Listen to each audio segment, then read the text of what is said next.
ਇਹ ਪਾਇਲਟ ਸਿਰਫ ਨਾਂ ਦਾ ਪੰਪ ਹੈ। ਇਹ ਨਾ ਸੋਚੋ ਇੱਥੇ ਜਹਾਜ਼ ਉਤਰਦੇ ਆ। ਇੱਥੇ ਆ ਰੋਡ ਤੇ ਚੱਲਣ ਵਾਲੇ ਜਹਾਜ਼ ਉਤਰਦੇ ਆ।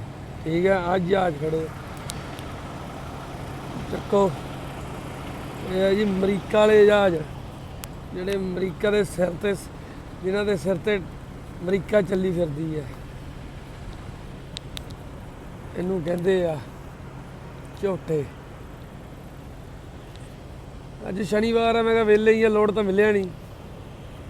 ਆਹੀ ਕਰੋ ਪੰਗੇ, ਬਾਕੀ ਕੋਈ ਨਹੀਂ ਬਾਈ, ਬਾਬੇ ਦੀ ਕਿਰਪਾ ਰਵੇ ਬਸ, ਨਜ਼ਾਰੇ ਲੱਗੇ ਦੁਨੀਆ ਦੇ।